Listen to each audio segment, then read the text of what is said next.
Well, Jodie was just asking me about the use of the term talk, and I said yes, we had been talking about it being a talk, but I'm afraid it probably won't be a talk in the conventional sense, because we tend to do more of a kind of dialogue, a conversation, a little bit between ourselves, and just talk about the general topic that surrounds our book. And we sort of also brought, or in the last one like this we did, people were also bringing questions and things, but it's fine, I can do anything. So I haven't really got a formal presentation planned, but I've got a bit of an idea of structure if we just kind of left to our own devices to mumble on.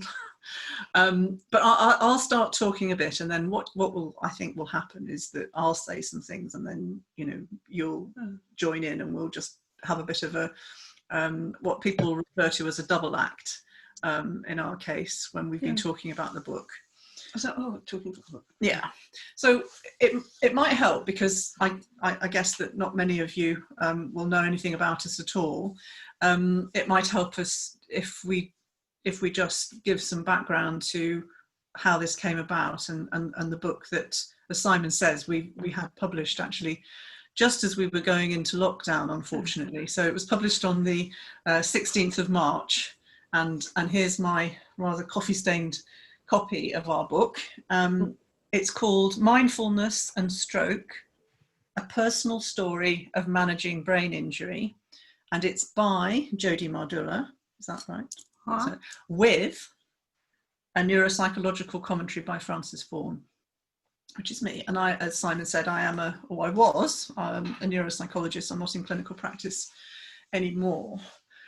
So it's a bit of an unusual book, really, because the first, perhaps slightly larger part of it is Jodie's story of having, first of all, a subarachnoid hemorrhage, and then later a subdural bleed, and even later on a diagnosis of vascular dementia, which Jodie's now living with. I like to do things thoroughly. Yes, she does. So, and the dementia does come into the book towards the end, but we started this book project about 9 years ago now. Jodie had the subarachnoid hemorrhage almost exactly 10 years ago, 5th of August 2010. And the book project started about a year or so after that. So it's been a bit of a slow burner. But in some ways, all the better for that, I think, really. And that was the time when that they refer to when they write about me quite often as being director of the Centre for Mindfulness and Practice. I was back then, before I had the hemorrhages. Yes. So the background and how it came about was that I was doing a mixture of clinical work and a bit of research based at the university. And Jodie was the director of the Mindfulness Centre for the Centre for Mindfulness Research and Practice at Bangor University. So we would see each other in the corridor and things like that. We vaguely knew each other. And then I was setting up this research project based at the North Wales Brain Injury Service, where I was going to recruit people who had a brain injury and an impairments of self-awareness. That was the sort of criteria. And I was going to teach them to do some mindfulness practice and we were also going to do some psychoeducation and look to see how that impacted on their letterbox mood and their self-awareness of their impairments. The idea being that if you improve people's self-awareness, you might also impact their mood, and using mindfulness might be a less direct and a less confrontational way of improving people's self-awareness and difficulties. Sorry, somebody's saying something? No? So I was doing that, and I asked Jodie for some help with that in setting up the mindfulness materials that we might use. And so we got to know each other a little bit because of that. And then, sadly, not that long afterwards, you had your subarachnoid hemorrhage and then went into a period of recovery where you weren't at work, you were at home all the time. Although you did go back to work within well within a year of having it. And we met in the brain injury service. Tanya, we met in the Blue Room, and I didn't recognise Jodie properly, but you recognised me.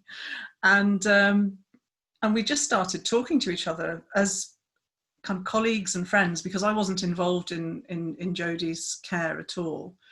And then I started coming round here. This is Jodie's house we're in now, having lots of cups of tea in the afternoon and just talking about what had happened to her, and realising that she was unusual and absolutely amazing in terms of her ability to describe what had happened. When she says she is amazing.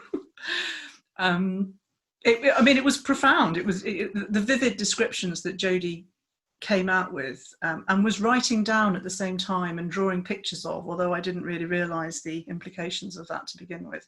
But describing her experience on a day-to-day basis and what this recovery was like and how she was coping with everything.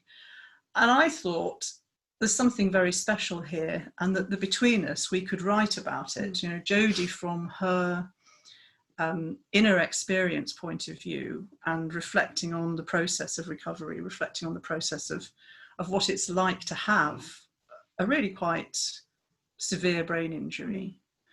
And I could come at it from a neuropsychological point of view.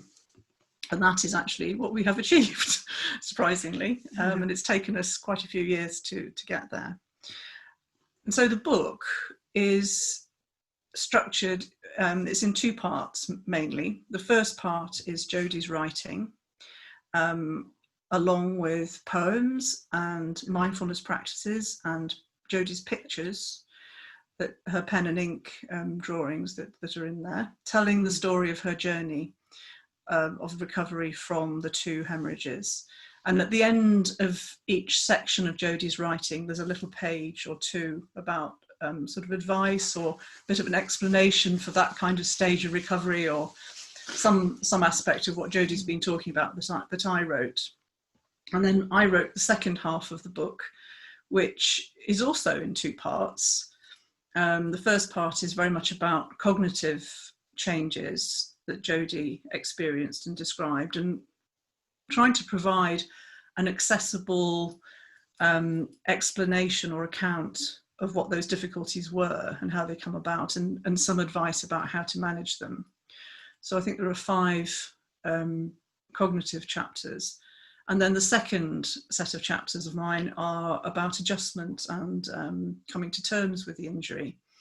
And there's a chapter at the end about families and family support, and, you know, why families need support and how they can help themselves and their loved one to deal with things perhaps a bit more. So that's the sort of basis of the book, Jodie's story, which is really interesting in itself, and then some kind of further account of what these things are all about. Would anybody like to ask any questions at this point, or shall we just kind of carry on?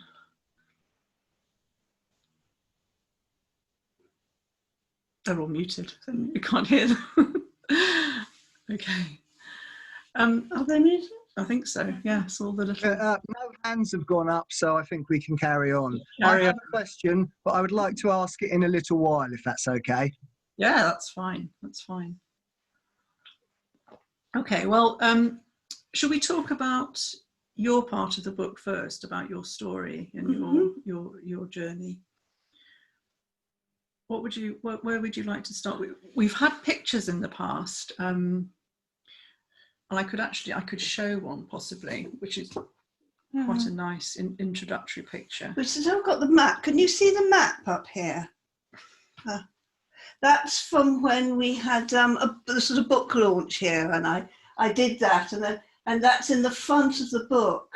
And if you can see it, it's my journey. So on that side, there's somebody on the ground and a bolt of lightning. Can you see that? And that was the first stroke, knocking me down. And then from that, I got up and walked with a stick, and then went over a rope bridge. She said that bit there. And that, it was the experience of having the brain injury that just put me in a different world. it wasn't the same world I was in. I was sort of the same person, but the world wasn't. And that was going over the bridge and then finding my way a long way further on to where I am now. And there were lots of different stages that you went through, and they are marked by different parts of the map.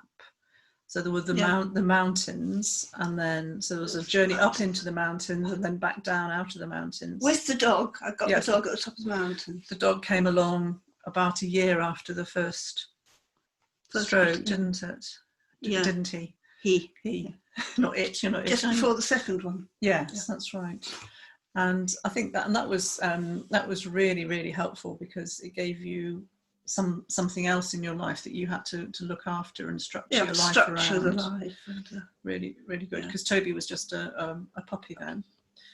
And then there was the woods, which so going up into the mountains was a journey of exploration. It was about Jodie finding out how the subarachnoid had actually affected her, because one of the most interesting, from my point of view anyway, interesting aspects to her story was this whole feeling of knowing that Jodie was changed. You knew right from the beginning that you were different. You looked different. That's the over the road bridge. Different world, different me. Yes, and a sort of gradual exploration of what those changes actually were and how they were going to impact on your life, which was a real challenge for you, because it was hard for you to remember what the difficulties were going to be. You could name the problems sometimes, but you weren't able to see how things were going to affect you in the future. And so there was this kind of always going around in this a bit of a circle about, well, what could you actually do? You know, it was hard for you to anticipate things. So there was a lot of that happening for Jodie. And just to say about that, as you say that, that was, I'd been a mindfulness practitioner for many years, but that was really came in very much there when which was a fantastic resource to have. I don't know what it would have been like without it. So that when I was in those places being confused or not knowing, I'd simply sit down and practice and breathe and be in the moment. And that was so helpful. And I became very aware later on, talking to other people, that a lot of people just don't do that or haven't got the ability to do it really, and get very caught up. And that means, you know, depression cycles or all the stuff that can be there. I was very lucky to have that. And our sort of thing now is to try to put that out there for people as a resource. I mean, in many ways, one aspect of the book is it's not just about stroke, it's about life. And, you know, the fact that it came out just as we were going into lockdown, when people were in high states of anxiety and even panic. You know, we were talking about how some of the approaches that you were able to take to cope with your stroke would be the sort of approaches that everybody, you know, could take to help them feel a little bit more in control of their own situation. So it's not really just about the stroke that the mindfulness approach was so helpful. But of course, Jodie had the huge advantage of being a very experienced mindfulness practitioner and teacher. And a teacher, so it was pretty inside me. So that was a worry, you know, how it wouldn't be the same for somebody very new to it, of course. So, did you do some research around that? Or yes. Was that something, Yes. Well, yes, and we found that it was. I mean, to diverge a bit, perhaps. One of the things that Jodie found when she tried to go back to practicing mindfulness was just how difficult it was for you to focus. It's difficult for anybody to do it, but your attention was. My attention would just affected. Go, yes. And you were easily distracted. You tended to get a bit stuck on things sometimes as well. I discovered that thing that I was better doing a walking practice. There's sort of something where you're actually doing something rather than just sitting. Yeah. And even though had been doing it for years and teaching people walking practice and telling them that, I don't think I really was. It was not really so for me. I would sit for long hours. So that was quite interesting to discover that. Yes, yeah. It was a real challenge for you, and you didn't like the wordiness of it, all the guided meditations. You were listening to some of your friends doing the recordings, weren't you? And you couldn't keep it going for long, and then you did short practices. And this was really interesting for me, having done the research with people with a brain injury and impaired self-awareness, because I was finding exactly the same things with them. You know, that the 40-minute practices that you would normally use on a mindfulness teaching course were just a complete non-starter. But 3, 4, 5-minute kind of things with, and as Jodie was saying about the walking, things that are tangible, we might concrete, yes, things that you can see and hear and feel, rather than a breath or an edge of your body, which is sometimes quite hard to feel. It just made it much easier for you to focus your attention, because attention was a really big problem for you at the beginning, and rapidly became much better, but was still, continued to be a problem. So it was quite a good measure actually of how your hemorrhage had affected you, to see just how difficult it was for you to go back to meditation. But you did, didn't you? I did. And the walking meditation, which I've always liked and felt really useful, but actually it was the easiest of them all. So that getting into the body and stamping and walking, I like to do that out of doors, and you could hear, there's a wood I go to, you could hear the leaves. And so the embodiment for that, it was much easier than it was sitting on a cushion. Whereas before, it had been easier sitting on a cushion. Yeah.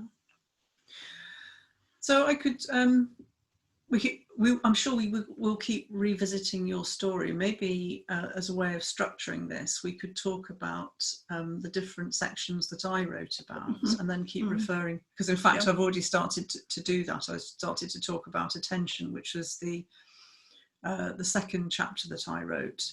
So my first chapter was a general introduction and a description of what happened to Jodie, which was that she had the subarachnoid hemorrhage and went into Walton in Liverpool and had coiling of the aneurysm, because it was a ruptured aneurysm, and there was very extensive diffuse blood on your scans. It was all over the place, so lots of different systems were affected, and yeah, you were quite poorly, weren't you, for quite a long time? I think so. Quite a couple of weeks. Difficult to remember.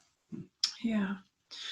So the first chapter is sort of general introduction to common difficulties after a brain injury, and also drawing, because we wanted to appeal to quite a wide audience. I'm not sure if we're going to make that in terms of book sales, but I was quite keen on emphasising the commonalities across brain injury generally, sort of including stroke, including different types of stroke, but TBIs and other things as well, how they strike at the core faculties and our emotional and behavioural kind of facilities, so that there's changes in attention and memory and executive function, but also changes in personality, changes in emotional regulation, depression, anxiety, those sorts of things, that they tend to be, I'm not very much of a purist about this kind of thing, I don't think, but they tend to exist across the board when you see people. These are the difficult problems, changes in how people are, how they behave, how they come across, how much they can control their tempers and so on. So I wanted to sort of emphasize that, because this was written, I should have said this before, this was really written for people who've had a brain injury and their families in mind. That's who we were writing it to, wasn't it, or for? We wanted to write about it in a way that people who weren't neuropsychologists or mindfulness practitioners could understand, and help them to make sense of the kinds of experiences that they were having, difficulties that they were having. And that was why, for me, I'd already started writing it. I always write a lot, so it was an almost automatic thing to do. There wasn't any sort of a book, or I've always done. It was your journal, wasn't it? Journal. I've always journaled. So, once the idea was there, I don't think it made any difference actually, except perhaps towards the end, around these. Immediately forget at that point. Not dementia. What's the bit? I mean, there's the physical bit had gone at the beginning, and then it got then remembering things got worse.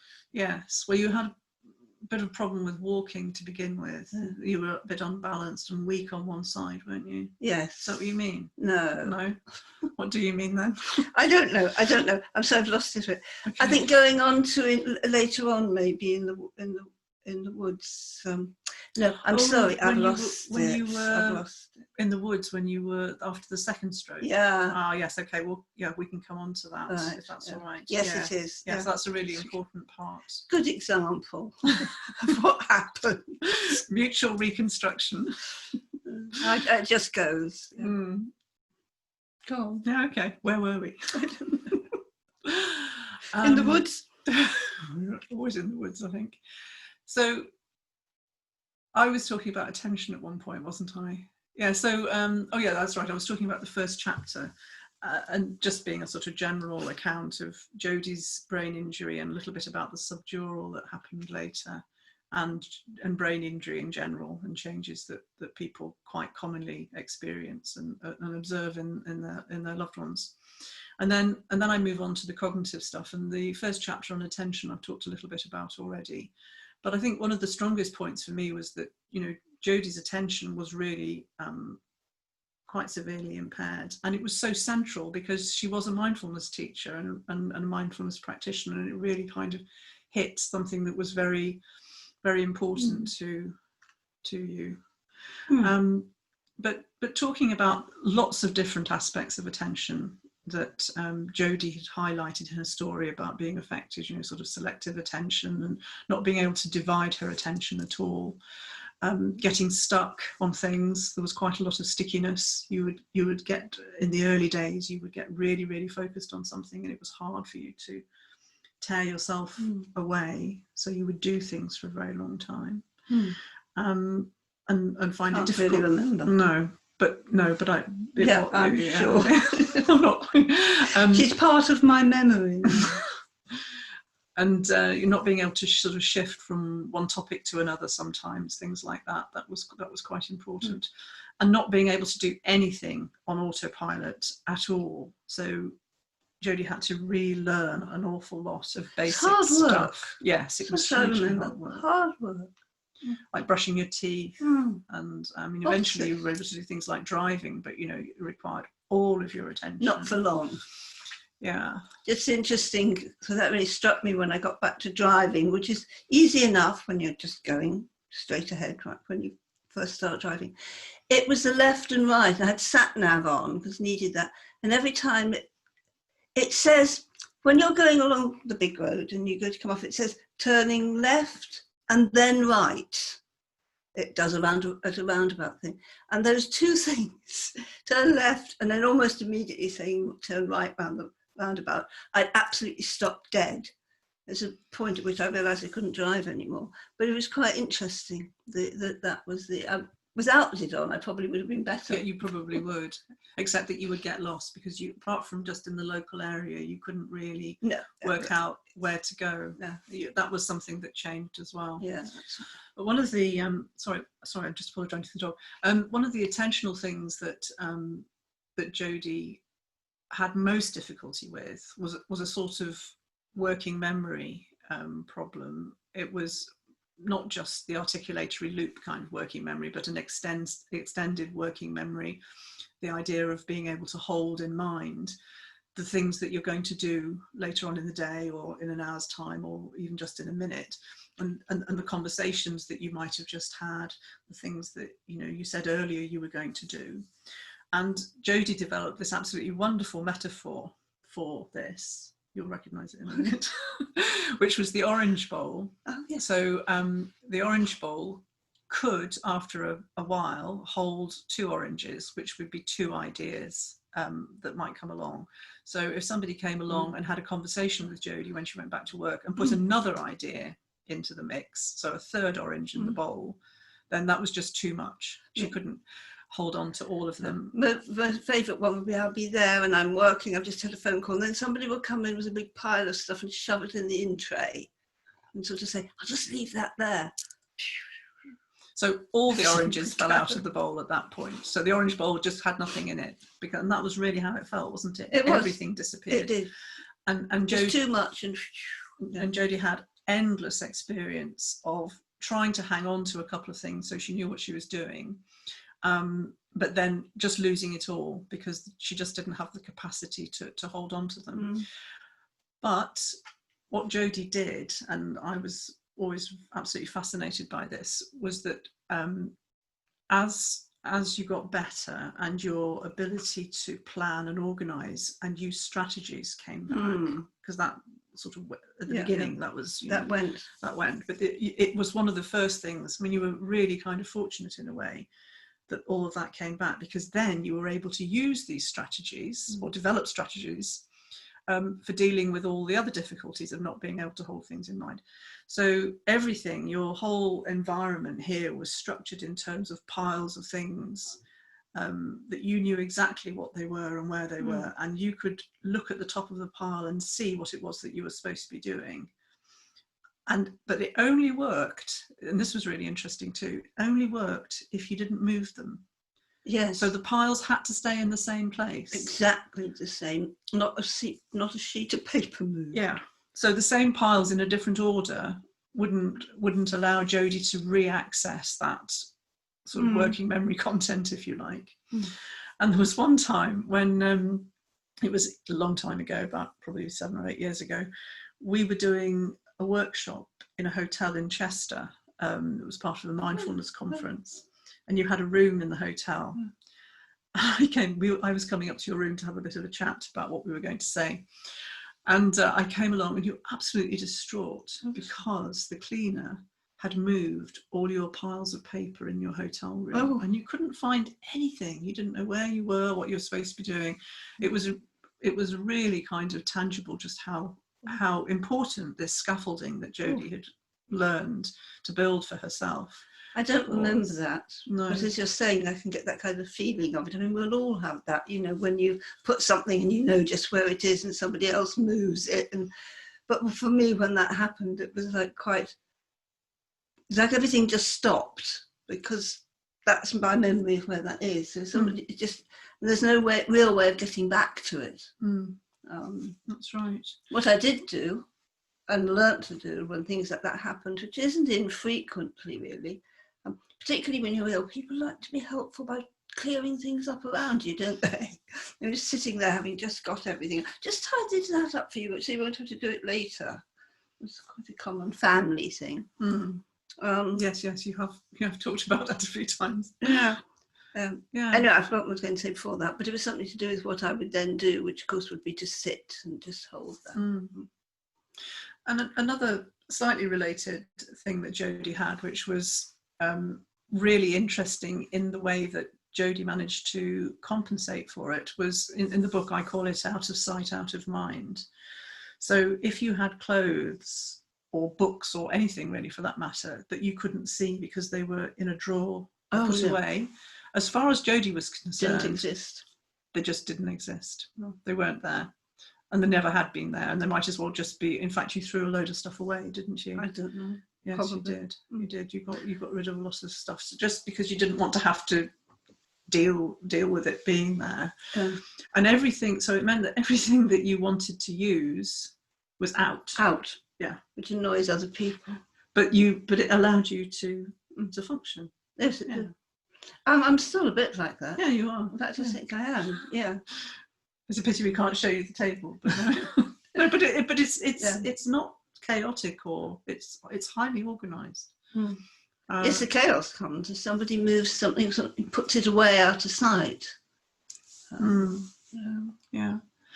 So in terms of executive function, Jodie was really fortunate in that came back, and really she was able to use the returning executive abilities to compensate. I think I said this a minute ago, to compensate for memory problems, which were also really significant, and difficulties with attention. Even though those things are very closely linked, you did have that strength of being able to use strategies and work things out and find ways of doing things. Another one was that, so the example in the book, there's a lot about making tea. And in the early days, if the tea tray didn't have something on it, like the milk jug, for example, Jodie would just be stuck and stopped. She wouldn't be able to make the tea because there was something missing, but you wouldn't know what it was because it wasn't there, and you couldn't kind of work it out at that stage. And it meant that you developed a strategy of getting everything out and ready so you learned that you would have to have everything, work out what you needed and get it there, and then you'd be able to go through it, because you had a lot of problems with sequencing, didn't you? Doing things in the right order. Do you remember that?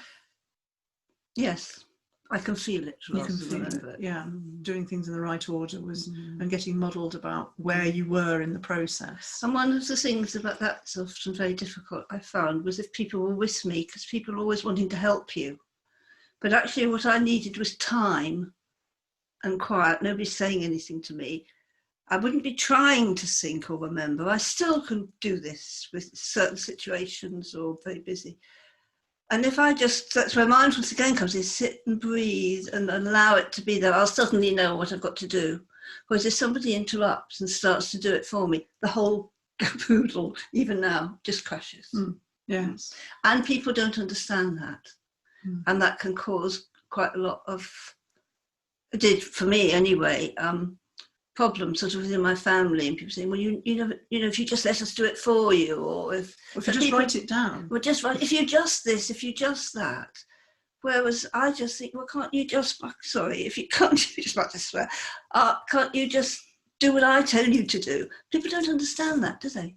Don't understand it. And particularly if you've got a brain injury. That's what I found. Yes. She does, that's right. People were always inventing systems for you to use. And there's a wonderful line, I think it's towards the end of the book, but I read it quite recently, and you wrote something like, there's no such thing as a better system, only the system you know. Oh, that was a good one. That applied so much to you, and how you managed to deal with things. Yeah, but I think people so often, because I've done it myself, want to help when they see you very slowly, perhaps trying to work something out. So got one particular, such a close friend, but she's a real sorter out. She cannot bear it. She has to get in there and rescue you. And that was really difficult, because actually that stops me thinking, stops my brain working when that happens. Yes. Yeah. Yes, you sort of freeze, don't you? Yes, it just goes. Yes. Well, and we can come back to some of that later when we're talking about the less cognitive stuff. Jodie had endless types of memory problem. I mean, I think one of the things that I learned about brain injury, and I have learned a huge amount about brain injury through this collaboration of ours, was just how many difficulties Jodie had that were not apparent. They weren't apparent to me in the first few months and years, maybe, that we were talking to each other and I was listening to you and sort of thinking about what it meant. There was just so much that came out eventually that was difficult for Jodie. That didn't show up in her neuropsychological assessment, which one of my former colleagues did, and that's not. I'm not taking anything away from that assessment. There's just so much. It feels to me as though there's just so much more than meets the eye and is below the surface. Very difficult to detect. And Jodie, along with many other people that I'm sure I've met before, is really good at presenting. I don't quite know what word to use here, but putting on a very good face and being, not convincing. It wasn't deception, but you were like the Jodie that that you'd always been at one level, And at another level, you were putting in a huge amount of effort to just try and keep things together and keep yourself, you know, where you should be and doing what you thought you should be doing and, you know, had planned to do, etc. So I think that was one of the things that I really learned from this whole experience of working together and being together. And now I've forgotten what I was going to say. Oh yes, it was about the number of aspects of Jodie's memory that were affected by her subarachnoid. Her autobiographical memory, her life story. You had lots of patches that you couldn't remember about your life. They came back to some extent, but at the beginning you were really stuck to know about some parts of your life. I don't remember that. Recent life or no? Well, there was the middle really. There was and your childhood was fairly clear to you, but there were big parts of your young adult life, middle adult life, right, that you couldn't remember. So that was quite striking. Spatial memory, where Jodie was, where she'd come from, that kind of thing was really, really difficult. There was lots of disorientation in space. Couldn't remember conversations that had happened recently. No, I still can't do that. No, but that was quite a disadvantage, wasn't it, when you were trying to go back to work and you couldn't remember what you'd agreed with people and things. Yeah, I think that's the thing at the beginning. I didn't know, nobody knows anything, do they? Other people don't really understand and they don't know. You know, you look normal, so you're back to normal. And I knew to some degree some things I had trouble with, but there was obviously lots of other things I was having trouble with that I didn't know. Yes. And people either wouldn't tell me, or you can tell because people tell me something's going on. Yeah. And I was very lucky to have Frances in lots of different ways. Like I had my own personal therapist beside me all the time. But you would point those out, what was actually happening in the process, which made it easier for me. I could understand where they were coming from. I could let go of whatever stuff was coming up around it. Yeah, and that was a recurring sort of process that we went through, talking about things often again and again, because it was hard for you to sort of hang on to. Well, yes. But the other kinds of memory that were affected, your knowledge and ability to name things, you know, your knowledge of the world, that was quite patchy for a while. And you talked about it being washed away in the tsunami of blood. Yes. Yeah, and everything being scattered through your brain and ending up in a jumbled heap. Yeah. Because the blood had sort of washed it all away. Yeah. And we talked about this quite a lot, and I think I wrote in the book something about it wasn't really that it felt like it had been washed away. It hadn't really been washed away. It was just that you had such difficulty finding it again. So it was sort of retrieval strategies and things that eventually you became much better at being able to use. But you knew that you might have known something, but you just couldn't access it. Some things were washed away. I was washed away. I was washed away. Yes. Yeah. Yes. And that's, so we'll come on to talk about that in a bit. Definitely, you felt you were washed away, didn't you? I was washed away. An argument about it. Yeah, just strong, very strong. That. Yeah. So lots of. Not an awful thing. I think sometimes people will say to me, "Oh, it sounds terrible," and it wasn't really terrible. It was just that's how it was. Some things were terrible. Trying to go back to work or going back into groups of people who were kind of, watching you, being a bit worried, getting in front of you to rescue you when you don't really. I needed to be left to the space, and that thing of learning. I think that was very difficult for me and my team. I'm still at work to learn how I was different, and for me to learn that too. And in fact, I think that's what I got to me leaving work was not so much actually doing the job, listening to clients or anything like that, or teaching, but those bits within relationship with people where you just kind of couldn't get to the connected bit. Yeah, that makes sense. Yeah. Yeah, and you said that your relationships with people that you knew before were the biggest casualties, really. The people that I knew best, that knew me best for the most part, fell by the wayside. I've never actually 100% worked that out. I can feel why it is in a way. And other people became much closer. And they tended to be people that didn't know you so well. Didn't know me so well, and I didn't know them so well. So I suppose we could form a new relationship. Difficulties, of course, in my family about that, because obviously I wasn't going to let go of them, but I had to deal with that. And because I suppose you were one of the people that I stayed very close to because we were able to share this stuff. So you knew that side, but no one else knows it. No. And I mean, you will all know that because you work with this. People find it difficult, I think, to grasp brain injury or memory loss, or that's been my experience anyway. And I think one of the things that you commented on so often in real life, but also in the book, was about how people who knew you were always commenting on, oh, you're so much better now, or you're back to normal. You're just the same. Yeah.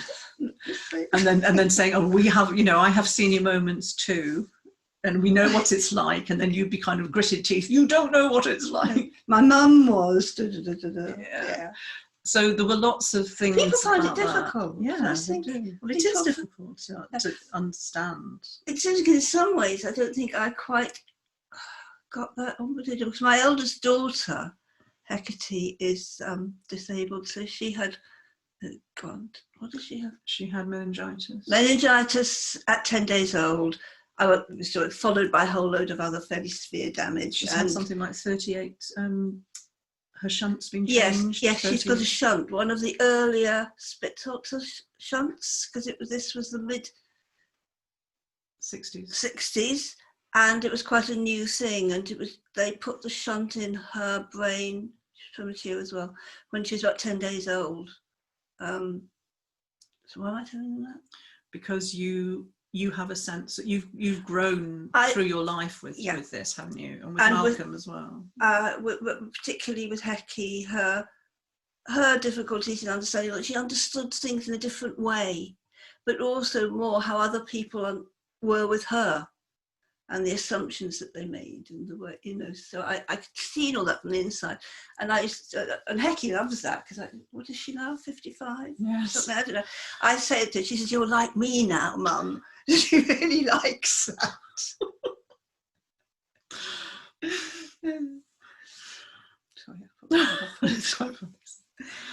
So where were we? They all look very serious and I'm giggling. We mustn't laugh. Where were we before that? We were talking about all sorts of things. Oh, I was going to say something on to move away from this sort of cognitive thing and perhaps back onto the more sort of emotional side of things. But Jodie had a whole, apart from, I haven't told you about some of the memory stuff, but it doesn't really matter. Prospective memory was a big problem, remembering to do things in the future. Yeah, so sort of that, and the fact that you were kind of forgetting what you were supposed to be doing now, and you couldn't remember what you had planned to do in the future. Being organised was really, really difficult. I'm still like that quite a bit. Does it much worse even? Well, in some ways, yes, but you was very different. The thing was that you were very different to how you had been before, because you were super organised before the hemorrhage. Well, you had to be, didn't you? Because you're doing so much stuff and running the centre and everything. But on top of all of that, Jodie had some quite significant perceptual problems. So things moved a lot in visual space. So the walls would look as though they were coming down, lampposts, trees coming down towards you, the road coming up to meet you as you were moving along. So there was lots of stuff about almost illusions of movement that Jodie experienced, particularly when you were overwhelmed. There was an awful lot of sensory flooding as well, an overwhelm when you were out and about. Environments were just impossible to cope with. Have I got a whole chapter on a railway station? You have. I think I have. Yes. Railway station and going into, there's one of those big toy shops near here. Superstores. Huge toy shops you know, with all the narrow bits, and then of course when you're walking down them, they seem to be coming on top of you. Usually we're not aware of all of that, I think.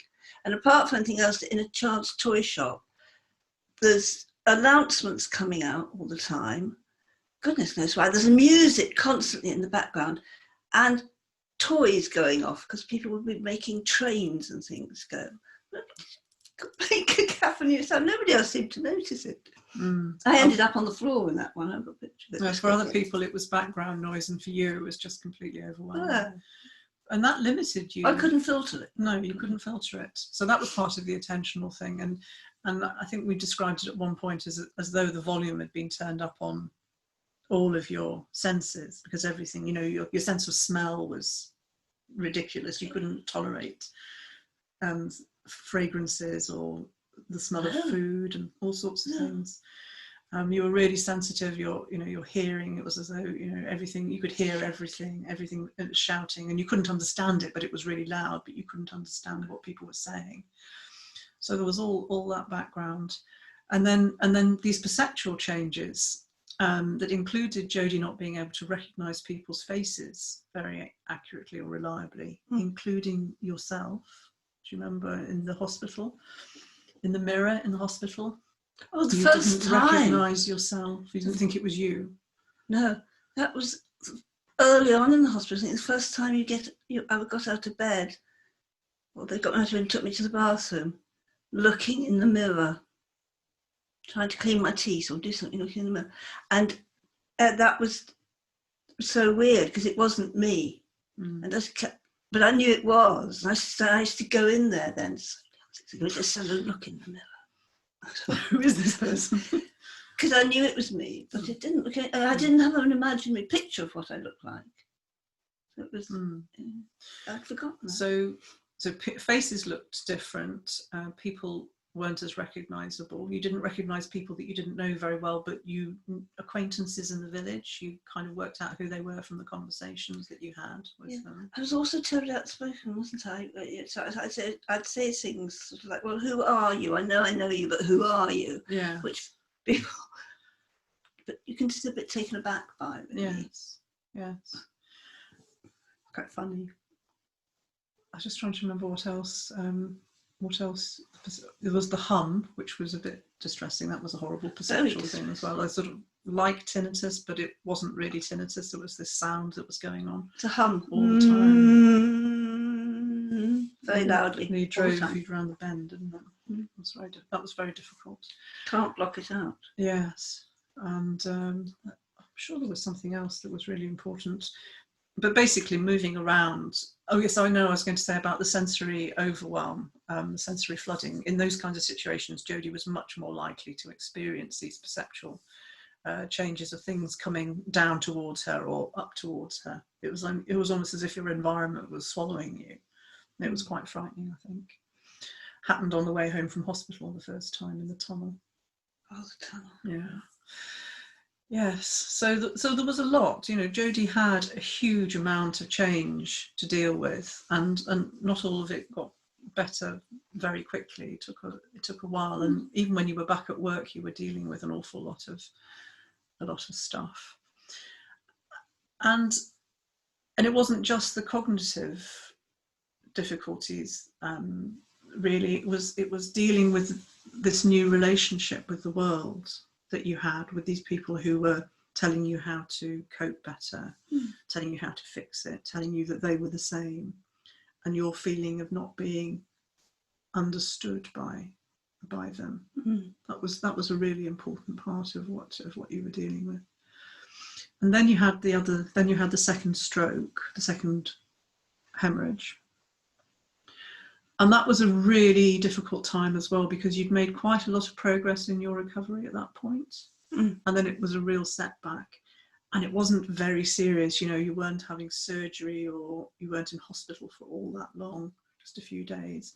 And the assumption was, oh, well, this is quite minor. You know, this isn't anything very serious. So it was a bit of a surprise, I think, for you and for everybody else, when actually it turned out to be quite a big problem.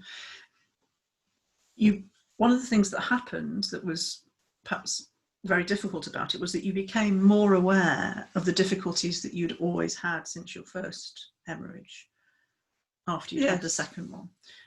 And your mood was quite low after that. That was when we were in the woods being a dark and rather sinister place on the map of the journey, isn't it? Yes. I mean, I think I'd taken the having all the first bit just as something that has happened to me.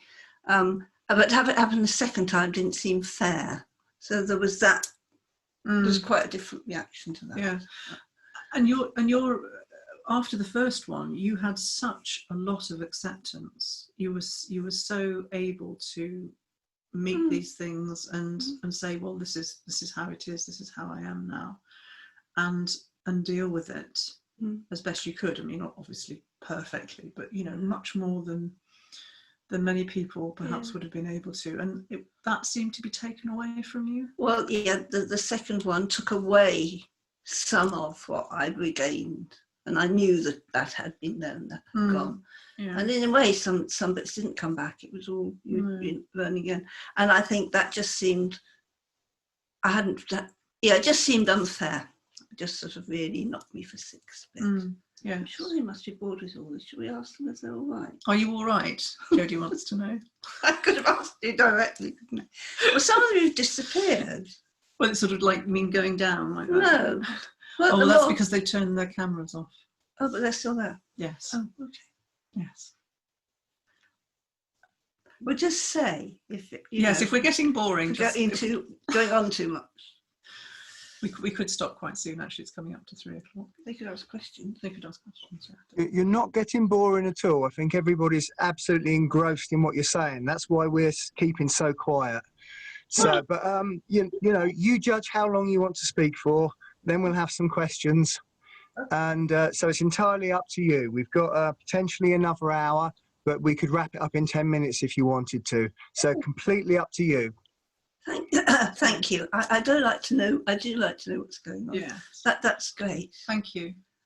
Well, I wanted to say a little bit more about some of the interpersonal, emotional type stuff And are you happy for it to carry on like this? So with me talking a bit and then you kind of chipping in with what you... Yeah, if that works for them, that's the important bit. Okay. Well, I wanted to just say that I was a bit surprised at how the second part of my book came out, because I thought it was all going to be about cognitive stuff, and then it turned into something else, which I was really happy about, because after all, as clinical neuropsychologists, we are working at least as much with the kind of emotional difficulties, adjustment, acceptance versus denial, those kinds of issues, as we are with, how memory and attention and executive function have been affected. It's more important. It's much more important in many ways.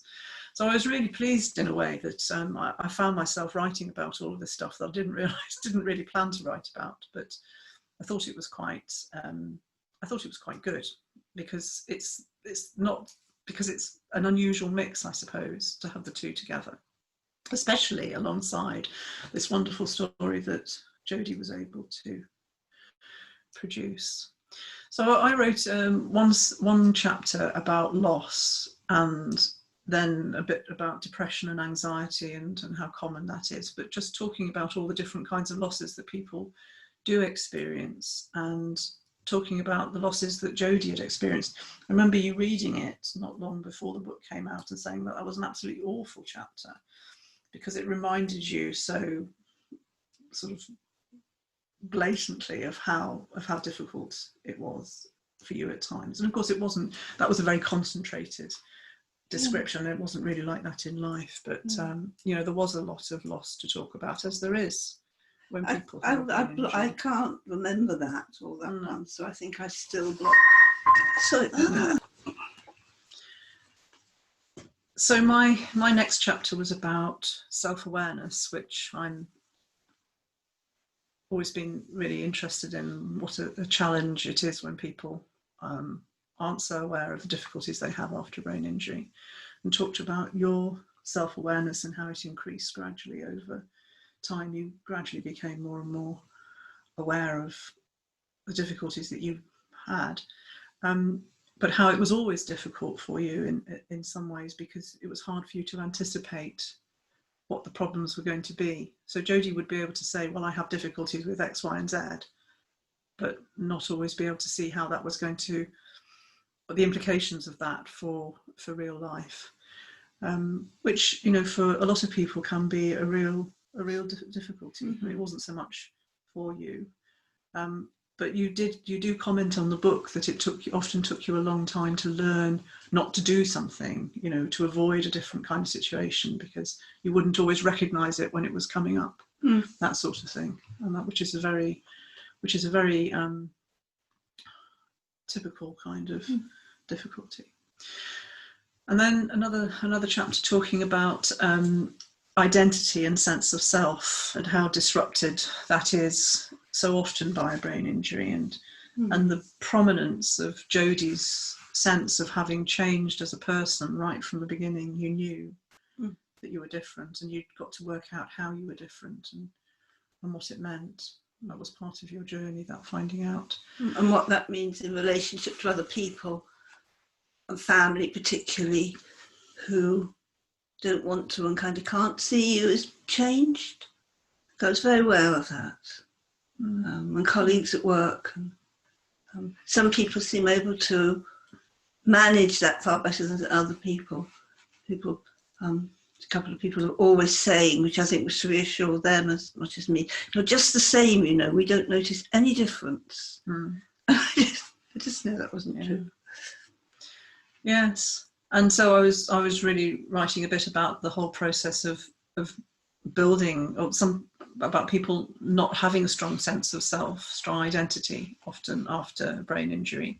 And Jodie talked about that, not having, you had a stronger sense of yourself when you were with other people.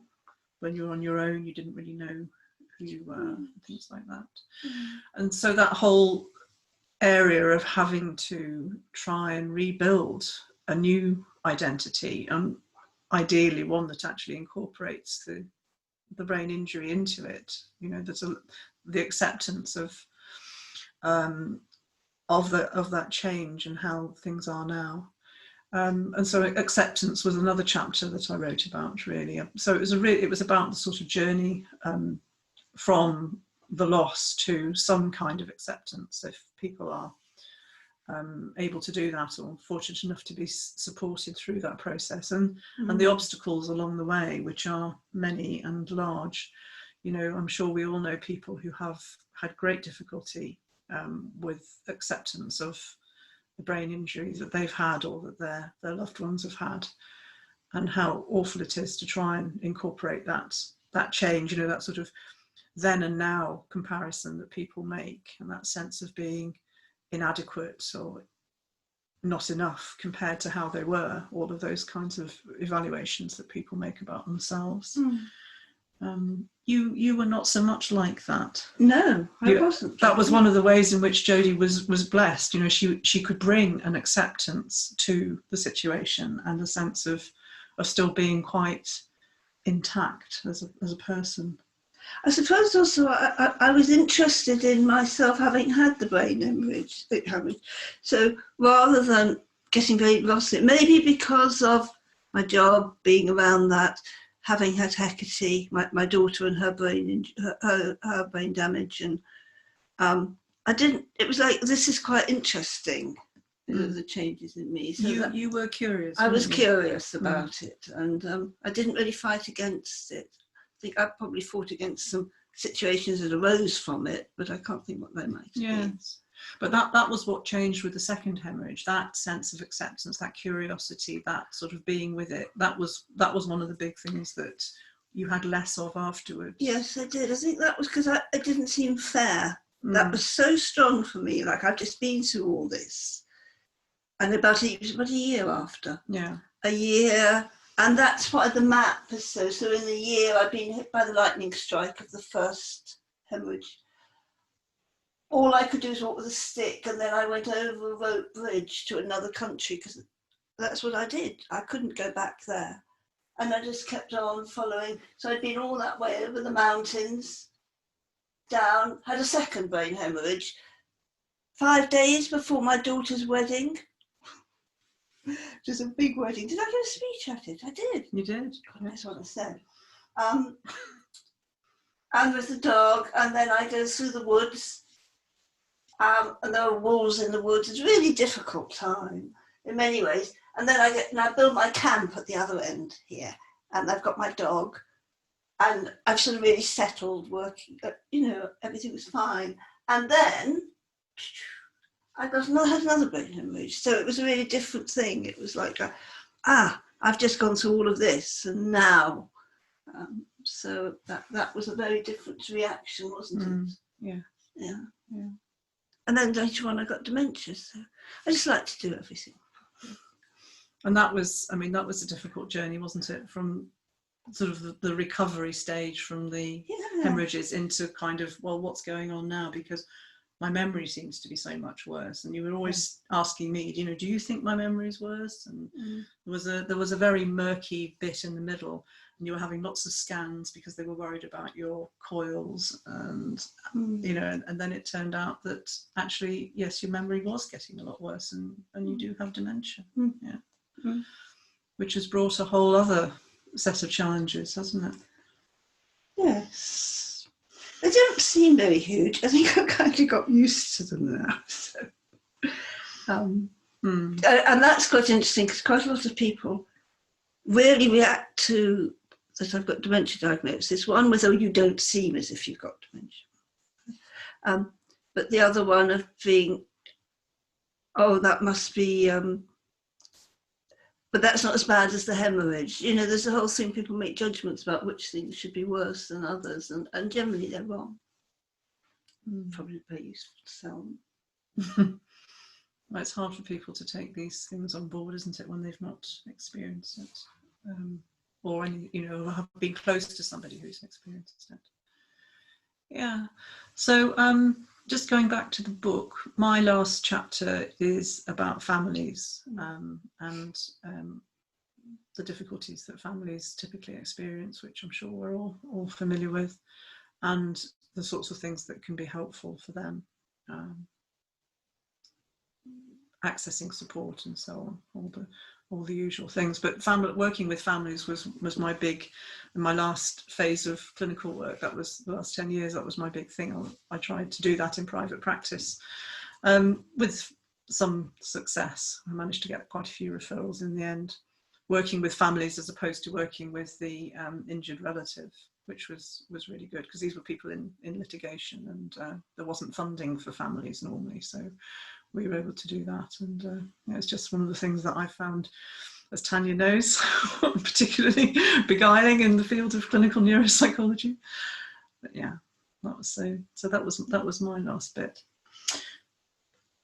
I'm just wondering if there's anything else in your part of the book in particular that we haven't really touched on. I mean, there's all the lovely poems and pictures and things, but it's difficult for us to kind of portray those here, isn't it? I mean, the map is a really good example. Yes, it's just you can wave some pictures at them. But there are mindfulness practices in there that Jodie, this is worth talking about, that Jodie developed her own mindfulness practices for herself during your recovery. And then when you got into the dementia domain as well, that was where the owl came in. And so those are written into the book, and also we recorded them. We recorded Jodie sort of producing the guidance. Yes. Was holding the owl. So that's for the owl practice. Owl practice. Which was especially for dementia, wasn't it? Yes, it was. Because Jodie realised how different meditation practices, mindfulness practices needed to be for people with a brain injury or other neurological conditions, really. And that need, I started to find that, because when we're sitting and practicing, it's very sort of led from inside us, and that sort of ability had gone a bit. So having an object there to sort of talk from or to, or made a lot of difference. It sort of grounded it. And the owl, why an owl? I don't know, but owls were just there. They were there in the woods, and I suppose the symbol of owls is about seeing into the unknown, into the unconscious. You've got a couple of owl pictures, haven't you, in the book? Yes, there are owl pictures in the book. Have we got and an owl tattoo as well. And what? Owl tattoo. Sorry, I shouldn't say that. You've got your owl tattoo. I don't know what she's talking about. On your hand. Oh, my tattoo. Why did you whisper it? People do whisper. Because I didn't know whether you wanted to talk about it or not. Well, I can hold it. I've got one on my finger. Can you see him? That was later on. I talked to him. It's a kind of grounding thing. It's always there and looking at me. And I can't quite remember why the owl symbol is important now. But that's just there. So when I'm out walking or doing anything or shopping or the, it sounds, I don't do it out loud, I hope. I'm talking to myself, but looking at him and saying, what am I going to do now? And it really helps me through. I get, just periods where I just stop still and a clue what's going on, or why am I here? And all I need to do is to ground and breathe, and it will come back. So that's a conduit to that. Is that the right word? Yeah. Yes. And then I used him for teaching the owl practice for people to see him now. And for you to, the idea is that you squeeze the owl. It's tangible. Yeah, it's tangible. So squeezing, well. Yeah, to regulate the breath, isn't it? Yeah, and the tattoos, which I've got a few of. I don't need a lightning going up to something or other. Has served the same function for me. So they'll bring me into remembering something that I can't remember without the visual image. But particularly, I was thinking about this the other day when I was out on quite a long walk, and something happened, and I was upset about something. And I suddenly thought to myself, oh, what I do then, I immediately start to, probably out loud, if anyone doesn't think I was completely by, I start to talk to those, the owl, and then there's the lotus, or I do a meditation with the owl's insight and into the, acceptance, being calm, which is that. So they're very useful because they're just there. So having them on your hands and your fingers is the best place they could possibly be. It's like carrying an emotion regulation system. Absolutely is. It absolutely is. However, I'm beginning to learn not to tell people that because it sounds a bit balmy. So people often say how people do that really annoying thing, because I always want to say, well, why the hell do you think they're there? People often come up and say, did you want those on your fingers? Or what's the other one? Do you like that? Surprising how many people say that. As if it was some sort of accident. Well, yes, are you sure you really wanted them? So, yeah. Yeah, I love them. Because there they are. And I would recommend it as a good treatment option. Yeah, very good. I suspect, and I did go into, went with a friend of mine to a tattoo convention. And you've been to a tattoo convention, incredible. And it's a huge place, you have to use it. And there were all people there who were tattooists, and they're tattooing different people. And now this just fascinated me because you could see one guy he was almost completely covered already with tattoos, but he was having something done on a really awkward bit of his body. And what he had around him was his friends having to hold his arm up, hold him in position, because he needed that for it to be still enough for the guy to be doing this, whatever. And those people who were doing that, so if you were there, I'd be doing this for you, they had a person behind them to give them drinks with straws or feed them, because the whole thing was going to go on about all day. Gosh. Yeah, that's fascinating. Fascinating.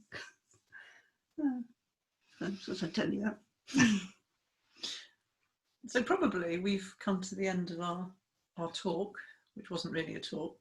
just a conversation, really. Is there anything else that you want to say? I mean, we can have some questions, but yes, no, I think I'm rather. It's easier to answer questions and get more to what anyone might be interested in as well. Okay, well, start off, I'd like to say thank you very much. I think everyone was absolutely engaged with that. You know, you held everyone's attention 100%. I'm sure there's some questions. I think the best way to do this is, if you want to ask a question, if you could put your video on and hold your hand up, and we'll just go around people.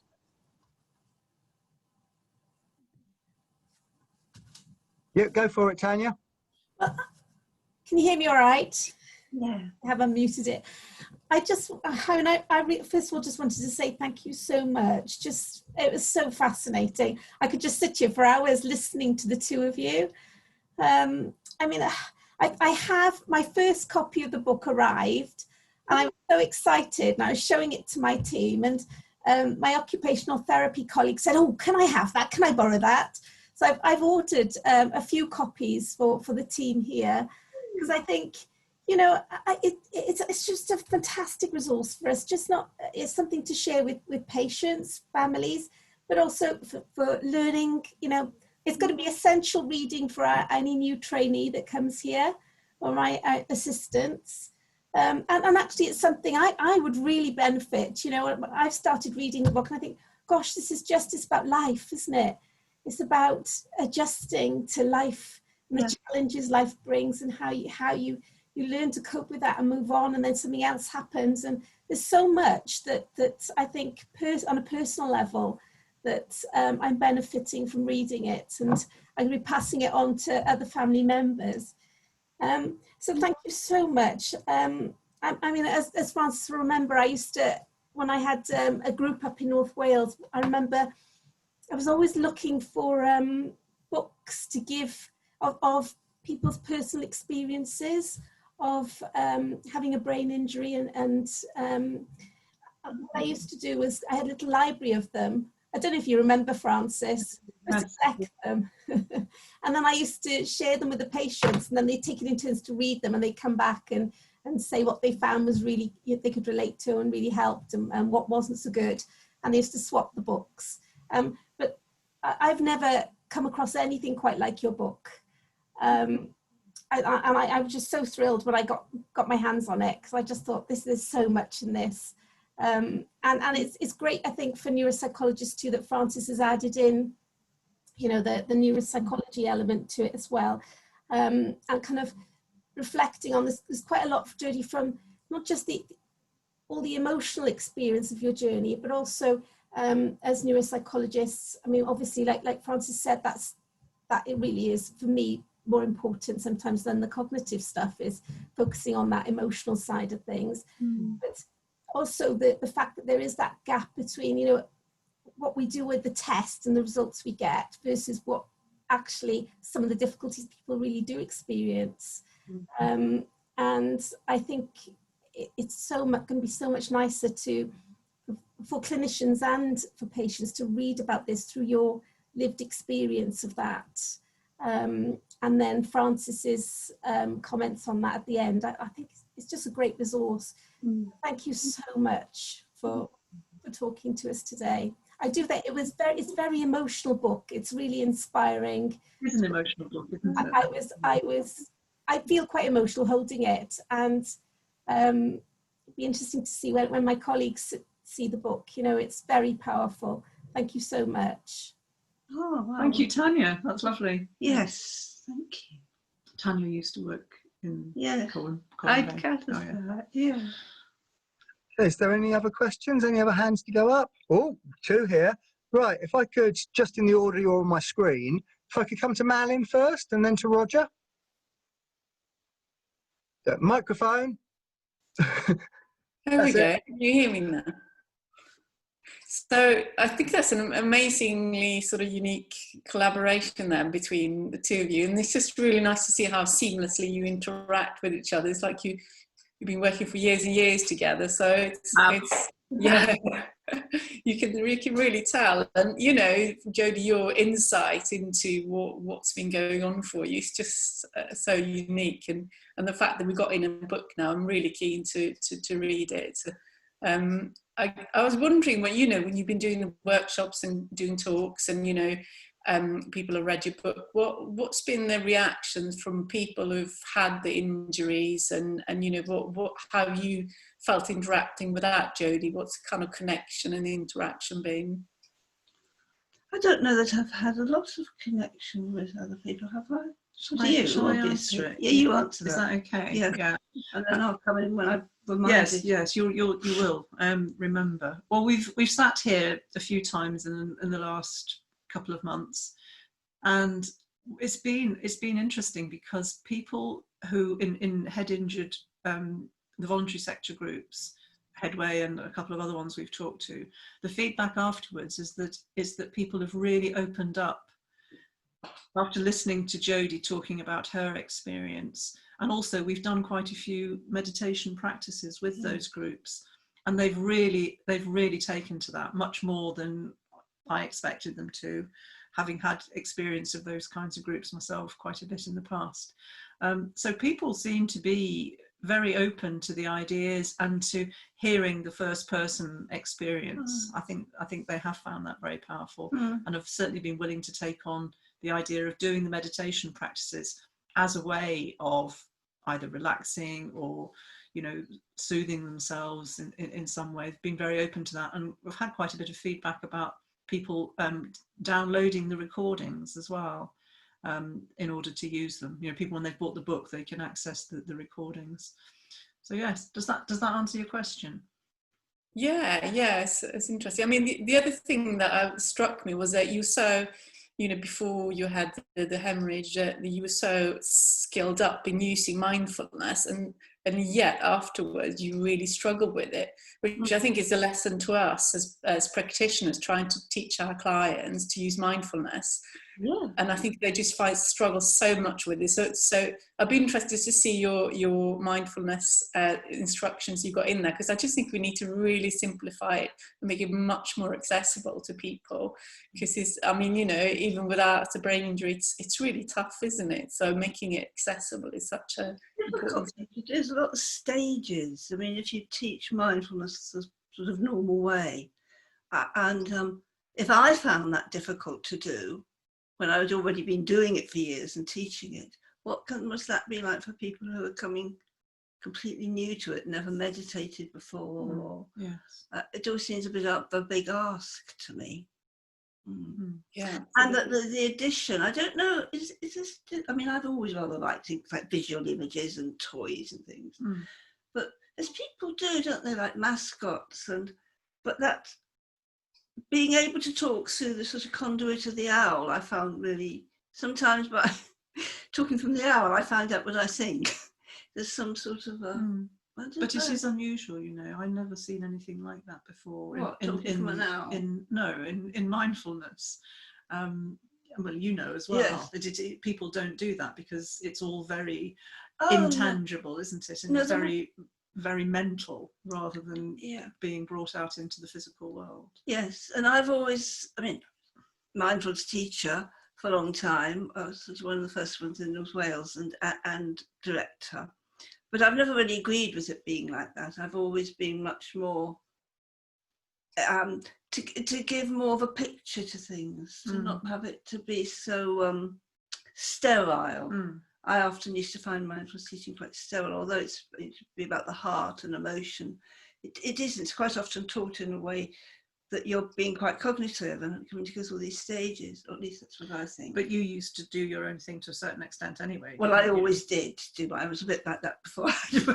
But that was good, because you were sort of bringing it into the room, really. I remember. Yeah. Yes, because it's. I don't know what I was going to say. Sorry, did I interrupt? I don't know. It doesn't matter.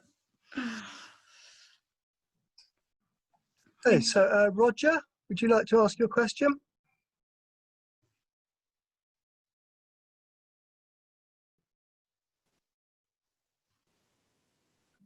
There we are. Can you hear me now? Yes. Can you hear me or not? Yes. Doesn't sound like you can. Okay. No, thank you. I mean, that was fascinating. I mean, the fact that you're, Jodie, you have that lifetime of mindfulness practice and that curiosity about experience, it was really interesting the way you looked at working memory issues from an angle that I hadn't kind of seen before. That sort of, you describe it as, you know, it just disappears. I've been, well, throughout my career, I've been interested in identity.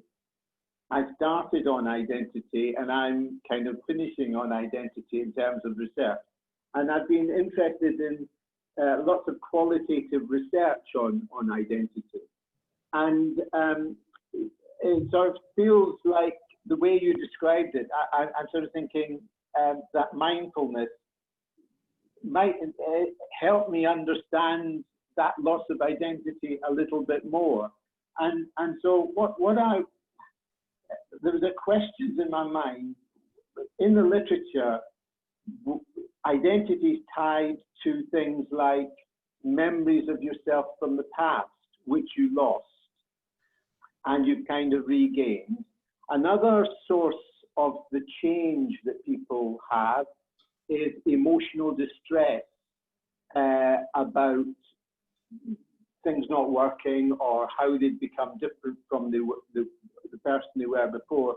But your mindfulness, curiosity, you didn't seem to have that component.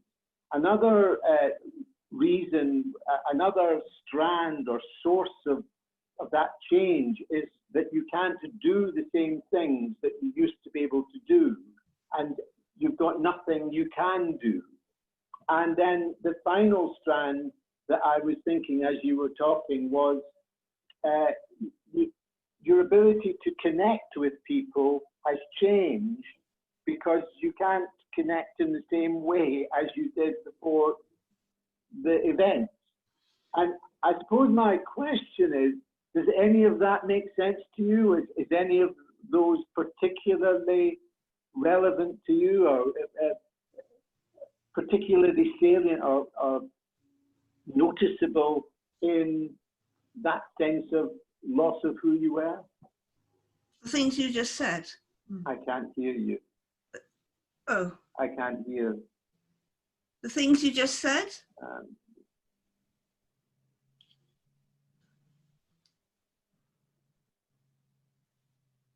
Can you hear us now? Doesn't look like it. No. Can other people hear us? Yeah, yes, you're not muted. Okay, no, I didn't think no. Well, that's a shame. Can you hear us, Roger? I can't hear a word.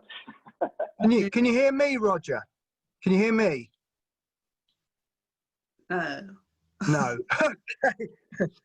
Have you got your volume turned up on your computer for your speakers? Yeah, I couldn't hear a word. But, there's something about this system that has not worked. But so I didn't hear anything. I was speaking and I didn't know if you heard me. We did. We did. All right, okay, good. But I have not heard a single word you've said. Can you hear us now? I can. Okay. Well, the problem now, of course, is I can't remember any of the questions you asked me. Shall I try and say something? Remind me one of the things he was asking. Well, I wanted to answer it. Yes. Can you just go back to the very end of the question, Roger, and ask that? You sort of pull things together at the end. Yeah. Well, it's just that there are these in the qualitative literature. There are these strands when people say, "I've lost myself." One of them is memory for the past. Another one is what they can do. They can't do what they used to do. Another one is emotional distress because of the change or because people don't understand them. And then there's also, because you can't engage with people in the same way, there's that loss of connection with other people. And what I was wondering was, does any of that stand out for you?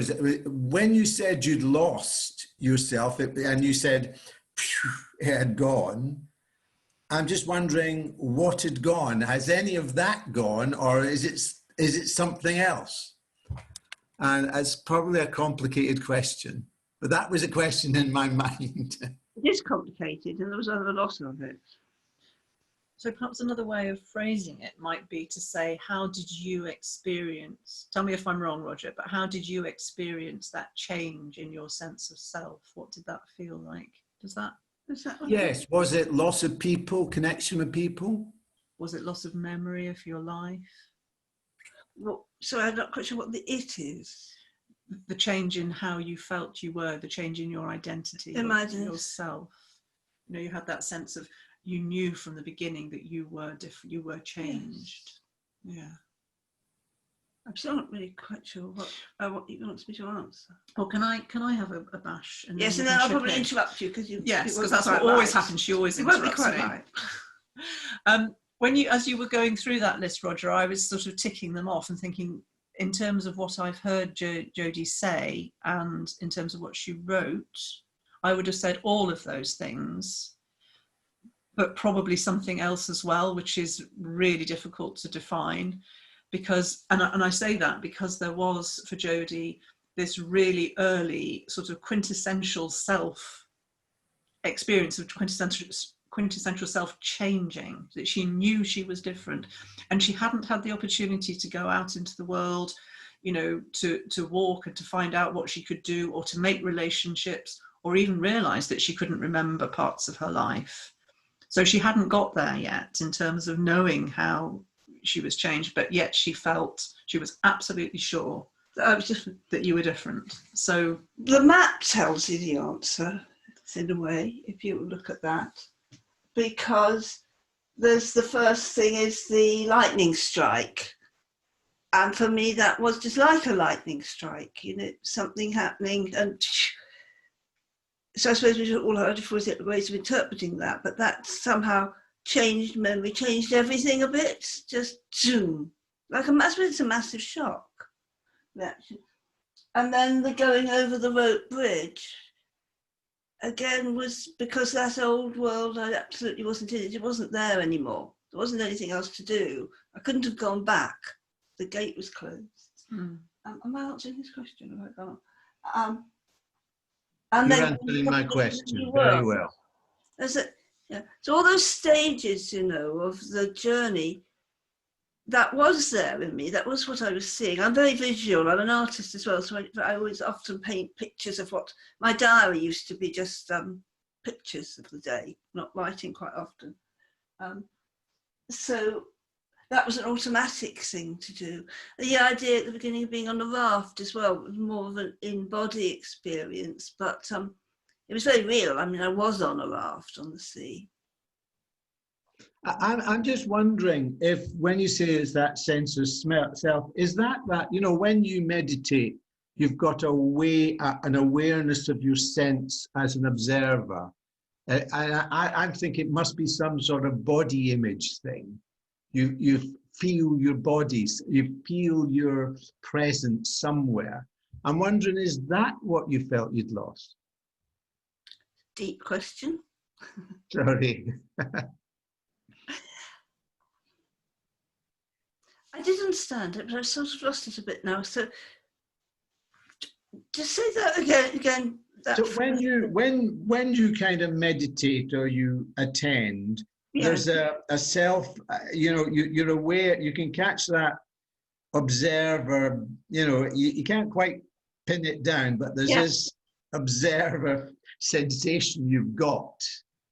And that's I don't know, I think it's a visual that, you know, you can sort of feel I think it's a perceptual thing. And I'm just wondering if that had to change. Oh, that's a good question.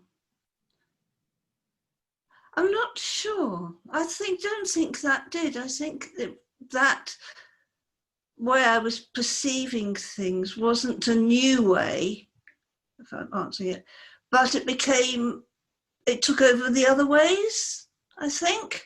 I've never thought that before, but there was something familiar about it. There was something, it might be to do with the fact I've meditated for a lot of years, I don't know. But the coming out of the operations and that into that, and being mindful of it in a way I probably wouldn't have been at other times when I've had operations or things. I don't know. There's something about that. I'm probably not answering this. But what's coming up for me just now, though, about remembering things from the beginning was, which I don't think we've talked about, going into the bathroom and looking in the mirror for the first time and standing there for such a long time looking at my face, because it wasn't anything like I'd been before or what I imagined I was now. Absolutely wasn't. I knew it was me, and that was really weird, and quite not distressing, but I don't know. I was a bit difficult to understand. Did I write anything? Your appearance had changed. Your appearance had changed. Yeah, well, yes, it completely changed. And then I was also aware that I knew it hadn't changed. I could see it was me, and some of that was to do with the eyes. So I used to spend a lot of time going into the bathroom and just looking into my eyes, because that was where the change was. So as I'm saying that, I guess that means inside. Yeah. And of course that didn't change. Yeah. There was something about self and boundaries and mindfulness as well. Jodie didn't write about this, but I wrote about it because we talked about it. Do you remember Into the Wide, going when you'd be upstairs and we can see the sea from here? Yeah. And Jodie would have this experience of going into what you described as a wide zoney place, where it was as though there weren't physical boundaries around yourself. Yeah. It was a sort of loss of sense of self in a way, and you were out over in the sea. And my body went with me. Your body went with you, yes. And it was I drew a parallel with Jill Bolte-Taylor, if you've read her My Stroke of Insight, where she had exactly that experience when she was actually having the stroke. Oh, did she? She was sort of out of body experience, and very meditative, nirvana, all this kind of thing, blissful. Yeah. Connected with the whole of the rest of the universe, and you did have that sort of sense of. I did in the quite early stages of it. I know, because my great place here, because on my huge big cast iron bed, that place to be. I look out over the sea, so that the whole of my window is filled with the sea and the horizon and the sky, obviously, and two bits, one island there and another island there, which is an amazing view to have. Why am I telling you about that? What am I guessing? Because that's where you would be going out into the wide zoney place. Yeah. So when I was particularly when I was breathing or meditating and looking out of that at that window, that used to really help with that taking me right out there. I mean, I was out there. And sometimes you were a bit frightened that you couldn't get back in. Oh, that's right. And there was no sense of self sometimes. No boundary around it. So I was on the bed, just important because it's a big cast iron bed. So I can remember it always being there in the background. And when I'd gone out too far, I grabbed the bed. I don't know, crazy, but it anchored you. Yes. And yes, it anchored me. And perhaps the fact I was already in this very large double bed that's cast iron. And it's not until talking just now, actually, I think that anchored me. It all felt safe and solid. Yeah. And there was the cup, which was another thing that Jodie used. It wasn't a physical cup necessarily, although it could have been. Yeah. But you imagined yourself inside the cup. I've got some pictures in the book of the cup. It was a barrier against all this sensory overstimulation and the world being an impossible place to deal with. And you could sort of sit inside it and meditate. It felt like that. That was another kind of boundary around Jodie's self. So the sensory overstimulation would be another perceived change in self, because you're invaded by all this sensory information. Yeah. Just yes. Yes. I did hear that. I know you did. Sorry, we do have this kind of banter. We're not horrible to each other, really. Well, that's a fantastic answer. Thank you. Okay, thank you for the questions and thank you for the talk. Is there any other last minute questions, quick ones potentially? No, I think that's it. Well, thank you both very, very much for giving us your time and sharing your experiences with us. I'm sure everybody found it incredibly valuable.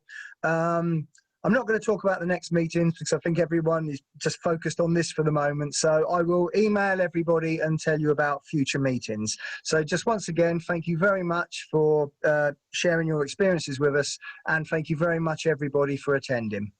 So bye-bye for now. Thank you. Bye. Bye. Yes. Thank you. Thank you so much. Bye.